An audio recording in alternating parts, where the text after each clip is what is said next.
अमीर सहेली का बड़ा सा बंगला। माँ, क्या हुआ?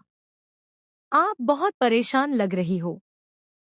बेटी, आज हमारे घर में खाने का कुछ भी नहीं है। अरे माँ, आप परेशान मत हो। आज मुझे मेरी कॉलेज की एक सहेली ने इनविटेशन दिया है। उसके पापा के इस शहर में कई रेस्टोरेंट्स हैं। उसने पूरे कॉलेज को और सबके माता पिता को भी बुलाया है। हम भी चलेंगे। अच्छा बेटा, ठीक है।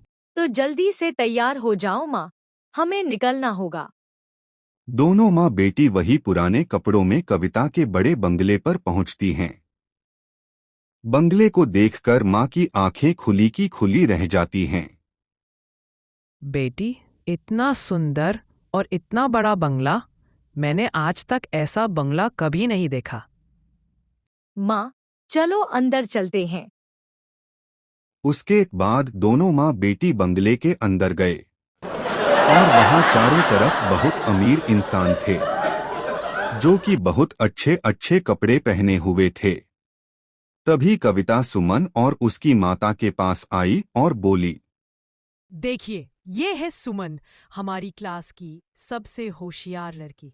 तभी कविता को तारीफ करते हुए सब लोग सुमन को बहुत अजीब तरह से देखने लगे और उसके बाद सभी लोग खाना खाने लगे। तभी सुमन और उसकी माँ भी खाना खाने जा रहे थे कि तभी कविता और उसकी माँ उसके पास आई। सुमन, आंटी, आप लोग जमीन पर बैठ जाइए। ये अमीर लोगों की टेबल है। कविता, ये क्या कह रही हो? सही तो कह रही हूँ। ये जगह तुम्हारे जैसे गरीबों की नहीं। कविता, तुझे अपने पैसे और बंगले का बड़ा घमंड है ना? तो सुन ले, एक दिन मैं यही बंगला खरीद कर दिखाऊंगी।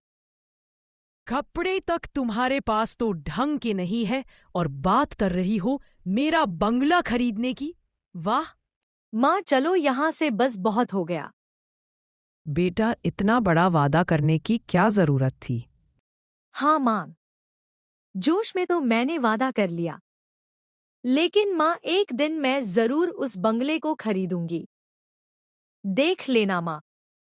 उसके बाद सुमन उसी के दूसरे दिन ही अपनी सारी डिग्री लेकर एक ऑफिस जाती है। तुम्हारी डिग्री ठीक है, लेकिन ये कपड़े गरीबों वाले हमारे ऑफिस में अलाउ नहीं हैं, क्योंकि गरीब मानसिकता वाले लोग हमारे ऑफिस के लिए ठीक नहीं है। ये सब सुनके भी सुमन ने हार नहीं मानी और वह दूसरे ऑफिस गई, लेकिन उसे हर जगह यही सब सुनने को मिला। फिर एक दिन सुमन एक होटल गई और वहां काम के लिए बोला। बेटी, स्टाफ पूरा है, चाहो तो बर्तन धोने का काम मिल सकता है। जी बाबा, मैं कर लूंगी। और फिर सुमन अपना काम अच्छे से करने लगी। फिर एक दिन बेटी, आज सभी हलवाई गांव गए हैं छुट्टी लेकर।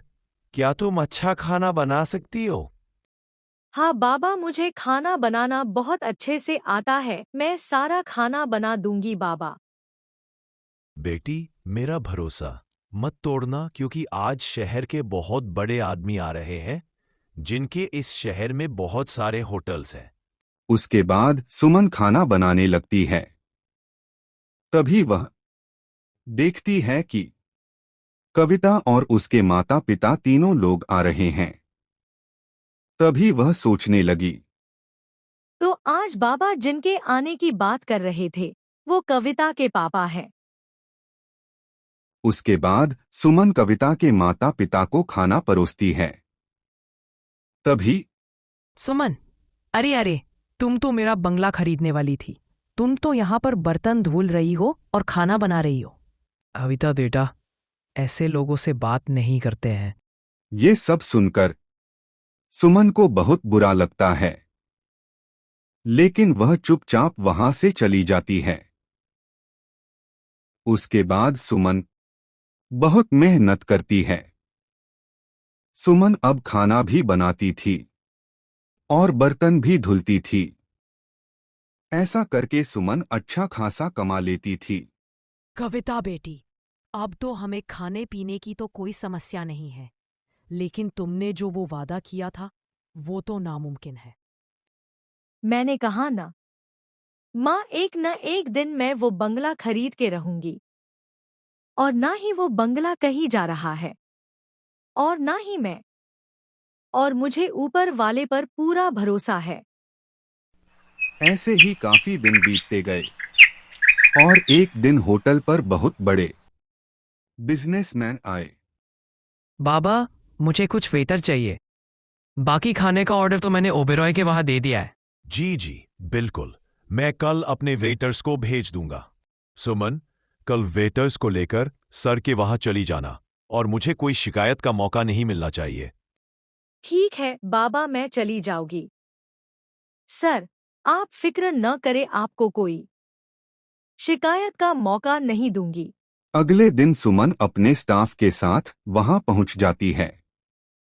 वहां कविता के पापा का खाना लगा हुआ होता है। सुमन सबको खाना परोसने लगती है। वैसे मुझे पता है यहाँ पर मेरे पापा का खाना लगा हुआ है, और तू वेटर है, तो बता वैसे कब खरीदने वाली है मेरा बंगला? सब खाना खाने लगते हैं। अचानक से सब लोग शोर मचाने लगते हैं। ये कैसा खाना है? इस खाने में कीड़े निकले हैं और रोटियों में फफूंद लगी हुई है। जल्दी से बिजनेसमैन वहां आता है और खाने की जांच करने को बोलता है। तभी खाने की जांच कराई जाती है और पता लगता है कि वो खाना 3 दिन पुराना होता है। ये सब सुनकर बिजनेसमैन को बहुत गुस्सा आता है। मिस्टर ओबेरॉय, ये सब क्या है? मैंने तुम पर भरोसा करके शहर के सारे टेंडर तुम्हें दिया, और तुमने मेरे साथ ये धोखा किया है। मैं तुमसे सारे टेंडर वापस लेता हूं। अब मैं खाने के लिए क्या करूं? सर, आप परेशान नहीं होइए, मैं अभी 1 घंटे में पूरा खाना बना दूंगी।